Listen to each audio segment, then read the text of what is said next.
Bien-aimés, je vous souhaite la bienvenue à la table du Seigneur. Alors, aujourd'hui à la table du Seigneur, nous allons partager un sujet merveilleux. Un sujet merveilleux dont le titre est « Né dans la victoire ». Alors, de quoi s'agit-il? Il s'agit d'une race, la race des enfants de Dieu, née dans la victoire. Nos textes se trouvent dans le livre de Jean, donc les épîtres. 1 Jean chapitre 5, verset 4. L'Écriture dit ceci. Tout ce qui est né de Dieu triomphe du monde. Et la victoire qui triomphe du monde, c'est notre foi. Regardez cette écriture. C'est vraiment merveilleux. L'écriture dit clairement que nous sommes nés vainqueurs. Tout ce qui est né de Dieu triomphe. Donc, dès ta naissance, tu es un vainqueur. Tu ne travailles pas pour être vainqueur. Tu es vainqueur de par ta naissance. Comme l'apôtre Jean le dit encore, dans le même livre, mais dans 1 Jean 4, au verset 4. Il dit, vous petits enfants, vous êtes de Dieu, donc vous avez votre origine en Dieu. Vous venez de Dieu et vous les avez vaincus. Avant même de combattre, il dit, vous êtes vainqueurs.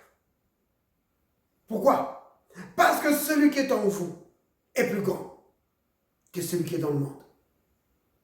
Donc, celui qui est né dans la famille de Dieu est né dans une famille de vainqueurs.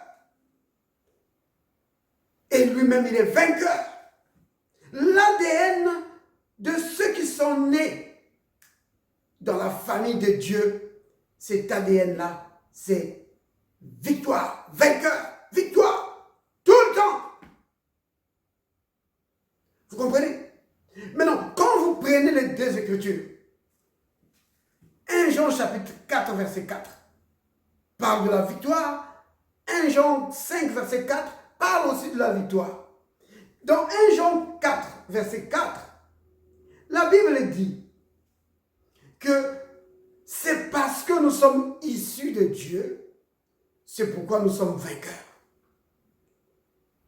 Donc, à notre naissance, parce que nous sommes nés de Dieu, Dieu a placé en nous quelque chose. Il a mis en nous quelque chose qui fait de nous des vainqueurs. Vous voyez? C'est quoi ça? C'est sa vie. La vie éternelle. Agissant par le Saint-Esprit. Parce que, souvenez-vous, que la vie éternelle que Dieu nous a donnée, ce n'est pas quelque chose pour faire de nous des membres d'une église. Ce n'est pas quelque chose pour faire de nous des gens qui lisent la Bible, bien que ce soit bon tout ça. Mais la vie éternelle qu'il nous a donnée, c'est une puissance. Oui, Dieu a placé en nous une puissance. Il nous a placé en nous ses capacités. Alors c'est pourquoi l'apôtre Jean dit que vous les avez vaincus. Parce que vous avez en vous quelque chose qui est plus grand que le monde, qui est plus puissant que le monde, qui est plus puissant que Satan, qui est plus puissant que toutes les causes de Satan, tous les démons, toutes les maladies et toutes les situations de la vie. Donc Dieu a placé en nous la puissance de feu. Vous comprenez? Alors, maintenant, dans 1 Jean 5, verset 4, l'apôtre Jean parle encore de notre victoire. Mais maintenant, il dit que tout ce qui est né de Dieu triomphe. Et pourquoi? Parce que Dieu a placé en nous sa foi. Dieu a placé en nous sa foi. C'est sa foi en nous qui nous rend vainqueurs. Il dit, la victoire qui triomphe du monde, c'est notre foi. Vous comprenez? Donc maintenant, comment concilier les deux versets? Eh bien, verset 4, comme je l'ai dit tout à l'heure, parle de la puissance de feu en nous, le Saint-Esprit en nous, qui nous rend vainqueurs. 1 Jean 5, verset 4, parle de notre foi comme étant le dispositif de mise à feu. Donc, notre foi active la puissance que Dieu a placée en nous. Oui, Dieu a placé en nous sa puissance. Il dit ceci dans le livre des Éphésiens. Éphésiens chapitre 1, à partir du verset 18 jusqu'au verset 20. Il dit ceci, que quelle est envers nous qui croyons l'infinie grandeur de sa puissance, se manifestant avec efficacité par la vertu de sa force. Et cette puissance, il l'a déployée en Christ à le ressuscitant de mort. Autrement dit, que Dieu a mis dans chaque enfant de Dieu, donc c'est ce que l'apôtre Paul appelle nous qui croyons. Dieu a mis dans chaque enfant de Dieu la même puissance qui a ressuscité Christ d'entre les morts. Oh là là, c'est glorieux, c'est glorieux, c'est glorieux. Dieu a placé dans chaque enfant de Dieu la même puissance qui a sorti Christ d'entre les morts. Et il dit que cette puissance est d'une grandeur infinie. Vous savez, dans le monde, quand on veut parler de la puissance, ça c'est dans les armées, quand on veut parler de la puissance, par exemple, des bombes atomiques, parce qu'il n'y a pas plus grand que ça, ils disent, oh, ils vont dire par exemple que c'est 20 fois la puissance de la bombe d'Hiroshima, oh, 30 fois la puissance de la bombe d'Hiroshima.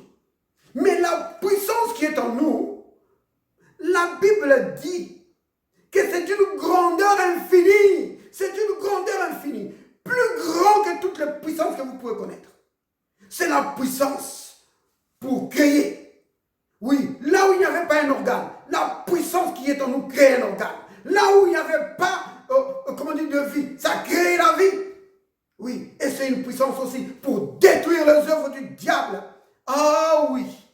Donc, c'est une puissance pour bâtir, c'est une puissance aussi pour détruire quand c'est nécessaire. C'est cette puissance-là que Dieu a placée en nous. Et comment nous l'exerçons? Par la parole de notre bouche. Par la parole de Dieu sortant de notre bouche. C'est vraiment très important de savoir cela, que Dieu a placé en nous.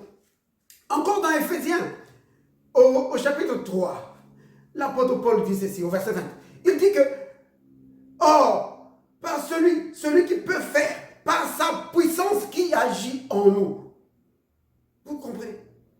Dieu peut faire infiniment par sa puissance qui agit en nous. Vous comprenez? Cette puissance n'est pas au ciel, elle est en nous. Ça, c'est le secret. Parce que beaucoup de chrétiens pensent, ils disent, oh Seigneur, fais descendre ta puissance. Oh Seigneur, fais descendre ta puissance. Non, Dieu a placé sa puissance en nous. Dieu a placé sa puissance dans chaque enfant de Dieu. Oui, dans chaque enfant de Dieu, il y a la puissance qui a ressuscité Christ d'entre les morts.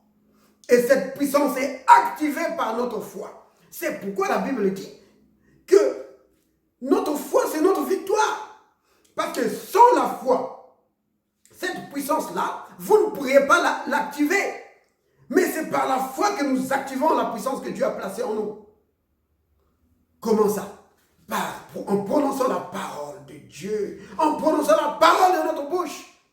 C'est cela. La foi, ce n'est pas commencer à dire, oh Seigneur, que ta puissance agisse. Oh Seigneur, que ta puissance agisse. Non.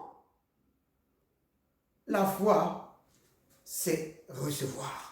C'est reconnaître d'abord ce que nous sommes. Reconnaître ce que nous avons et activer cela en disant, Seigneur, je reçois la puissance que tu as placée en moi. Oui, Seigneur, je crois cela. Que quand ta parole dit que tu as placé en moi une puissance d'une grandeur infinie, Seigneur, je crois cela. Quand ta parole dit que ta puissance agit en moi, Seigneur, je crois cela. Et ta puissance détruit toute maladie de mon corps. Ta puissance détruit toutes les œuvres du diable de mon corps. Voilà comment activer cette puissance. Vous comprenez? Mais ce n'est pas en s'asseyant en train de demander à Dieu, Seigneur, donne-moi ta puissance. Dieu a placé cette puissance en nous. Et en étant dans la communion avec lui, en étant dans la communion avec le Saint-Esprit. Oh, bien-aimé, cette puissance est activée. Vous comprenez? Nous activons cela par les paroles de notre bouche. Des paroles remplies de foi. C'est vraiment très important de comprendre cela. La victoire qui triomphe du monde, c'est notre foi. Mais non, certains vont se dire, mais oui frère, mais moi je n'ai pas la foi. Oh non, bien-aimé. Si vous êtes un enfant de Dieu, si vous avez cru en Christ, si vous êtes né de lui, vous avez sa foi. Vous comprenez? Parce que l'apôtre Jude, il dit dans Jude au verset 3, parce qu'il n'y a qu'un seul chapitre, Jude dit au verset 3, que la foi a été transmise aux saints une fois pour toutes. Donc si tu es un enfant de Dieu, la foi de Dieu est en toi. La foi de Dieu est en toi si tu es un enfant de Dieu. Tu n'es pas sans foi. La foi de Dieu est en toi. Vous comprenez cela? Si tu es un enfant de Dieu, tu n'as pas besoin de te battre encore pour chercher la foi. Tu l'as et tu dois apprendre à l'exercer. L'apôtre Paul, il dit dans Romains au chapitre 12 au verset 3, il dit que chaque enfant de Dieu a reçu la mesure de foi. Vous comprenez? Encore Paul, il dit dans Éphésiens que nous sommes sauvés par la foi. Vous comprenez? C'est par grâce que nous sommes sauvés. Au moyen de la foi. Il dit, et cela ne vient pas de nous, mais c'est un don de Dieu. Donc Dieu nous a donné sa foi. Quand nous sommes devenus enfants de Dieu, Dieu nous a donné sa foi. Il nous a donné sa vie. Il nous a donné tout ce qu'il est. Son ADN. Il nous a donné son amour. Il nous a donné sa foi. Il nous a donné ses capacités.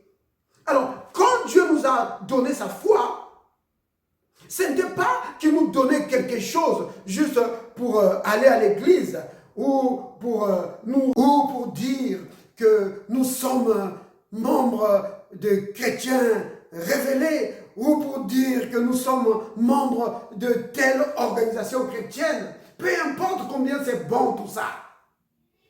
Mais sa foi en nous veut dire victoire. Sa foi en nous veut dire triomphe. Sa foi en nous veut dire victoire dans les épreuves. Sa foi en nous veut dire victoire devant la maladie, triomphe devant Satan et les démons. C'est cela sa foi en nous. Nous avons la même foi que le Christ. Oui, nous avons la même foi que le Christ. C'est pourquoi le Christ a dit dans Jean 14, 12 que ceux qui croient en lui vont faire les mêmes œuvres que lui. Ils vont vivre au même niveau que lui. C'est cela la foi de Dieu en nous. C'est pourquoi il nous a donné la foi, pour triompher comme le Christ a triomphé, pour régner sur les éléments de la nature comme le Christ l'a fait, pour parler, régler les problèmes avec la parole comme le Christ l'a fait. C'est cela, alléluia, c'est cela. Alors, quand Dieu nous a donné sa foi, il nous a donné quelque chose de grand. Ce n'était pas juste pour joindre une église ou pour nous commencer à dire que nous appartenons à un groupe religieux ou que nous sommes des enfants de Dieu. C'est très bien toutes ces choses. Mais quand Dieu nous a donné sa foi, il nous a donné quelque chose de très grand dans sa pensée. Quand Dieu met sa foi dans ses enfants, c'est pour dire, fils, je mets en toi quelque chose qui te rend vainqueur. Plus jamais tu ne seras dans la défaite, mon fils. Plus jamais tu ne seras dans la défaite. Vous comprenez? La foi, c'est notre victoire. Celui qui sait exercer sa foi vivra toujours dans la victoire. Il ne sera jamais vaincu. Parce que tout ce que Dieu a, comme je l'ai dit tout à l'heure, sa richesse, sa puissance, tout ce qu'il est, il a mis à notre disposition. Mais seuls ceux qui savent exercer leur foi vont activer ces choses et s'emparer de ces richesses pour vivre dans cette vie, dans la victoire. Vous comprenez? C'est cela le christianisme. Le christianisme, c'est cela. C'est le Saint-Esprit agissant dans les enfants de Dieu et manifestant la vie de Christ. C'est cela le christianisme. Le christianisme, ce n'est pas une religion, c'est la vie de Christ dans le croyant. En effet, Christ en nous garantit une vie de victoire. Nous sommes nés dans la victoire, dès notre naissance, dès le premier jour, vainqueurs, vainqueurs, parce que nous appartenons à Dieu, parce que nous sommes issus de Dieu. Oui, sa vie est en nous. Pas étonnant que l'apôtre Paul ait dit que Dieu nous fait toujours triompher. Ça c'est dans 2 Corinthiens 2, verset 14. Que Dieu nous fait toujours triompher en Christ. En Christ, Dieu nous fait toujours triompher. Alors si tu sais que tu es en Christ, si tu sais que tu es un enfant de Dieu, alors sache que la victoire est à toi. Pas de temps en temps, tout le temps. Aucune autorité, aucune puissance des ténèbres ne peut dominer un enfant de Dieu qui connaît sa position, qui connaît ce qu'il est, qui connaît ce qu'il a. Vous comprenez bien? C'est vraiment très important ça. Mais pour connaître ce que tu as, tu dois d'abord savoir qui tu es. Si tu ne sais pas qui tu es, alors tu ne sauras pas ce que tu as. Alors reconnais d'abord qui tu es. Tu n'es pas simplement le membre d'une église. Tu n'es pas simplement le membre d'un groupe religieux. Peu importe combien il est bon. C'est pas cela. Dieu ne t'a pas appelé à ça seulement. Tu vanter que je suis membre de tel groupe et je vais aller à l'enlèvement. Oui, tu vas aller à l'enlèvement. Mais maintenant, ici, là, comment est ta vie? Ici, là, sur la terre. Parce qu'avant d'aller à l'enlèvement, il faut d'abord vivre ici sur la terre. Donc, Dieu n'a pas fait de nous des vainqueurs là-bas au ciel. Déjà ici sur la terre, Dieu nous a appelés à vivre une vie de victoire. Parce qu'il a placé la victoire en nous. Celui qui a la foi a la victoire en lui. C'est vraiment très important de le comprendre. La Bible dit, la victoire qui triomphe du monde, c'est notre foi. Notre foi, c'est la victoire. Si tu as la foi, tu as la victoire en toi. Rien, absolument rien ne peut te dominer. Gloire au Seigneur. Donc, Dieu nous a appelés à la victoire. Oui. Nous sommes nés dans la victoire. La pensée de Dieu, le projet de Dieu en ce qui nous concerne, c'est la victoire. Vivre une vie de victoire. C'est pourquoi la Bible dit dans Colossiens chapitre 1, verset 27, que Christ en nous garantit une vie de gloire, une vie de victoire. Vous comprenez? Donc la pensée de Dieu, en ce qui concerne ses enfants, c'est victoire, victoire, tout le temps. Maintenant, nous ne pouvons pas vivre une vie de victoire aussi longtemps que nous n'avons pas les mêmes pensées que Dieu. Nos pensées doivent s'aligner avec les pensées de Dieu. Notre mentalité doit être comme la mentalité de Dieu. C'est quelle mentalité? Une mentalité de vainqueur. Avoir la même mentalité que le Christ. Le Christ, quand il a vécu ici sur la terre, il n'a pas pensé un seul instant qu'il y aurait une situation quelconque qui pourrait le dominer. La vie de Christ était une vie de domination. Il dominait sur tout. Et remarquez qu'il dominait surtout par la parole qui sortait de sa bouche. Vous comprenez? C'est à cela que nous avons été appelés. À avoir une mentalité comme le Christ. Une mentalité comme Dieu. Une mentalité de vainqueur. Que peu importe les situations, je triomphe. Et je triomphe par la parole de Dieu sortant de ma bouche. Vous comprenez? Parce que la parole de Dieu sortant de notre bouche, c'est cela l'expression de notre foi. Vous comprenez, bien-aimés? C'est vraiment important cela, de le savoir. Que nous devons façonner notre mentalité, nos pensées. Comment ça? Par la parole notre intelligence, de notre façon de penser, de notre façon de voir les choses. Ça se fait par la parole. C'est la parole de Dieu. Si nous passons du temps dans la méditation de la parole, si nous passons du temps dans la proclamation de la parole, de notre identité, de ce que nous sommes, alors notre mentalité va progressivement changer pour être en accord avec la pensée de Dieu pour nous. Alors plus rien ne pourra nous arrêter. Vous comprenez? C'est vraiment très important de comprendre ces principes. Béni sois-tu, Père. Alléluia. Merci. Le Seigneur nous a appelés à la victoire, bien-aimés.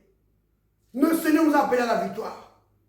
L'enfant de Dieu n'est pas destiné à vivre une vie de victime pour subir les circonstances de la vie, pour subir les plans de l'ennemi. Non, l'enfant de Dieu a été appelé pour dominer sur les situations de la vie. C'est pourquoi Romains 5, 17 dit que ceux qui ont reçu l'abondance de la grâce et du don de la justice règnent. Ils règnent dans cette vie par Jésus-Christ.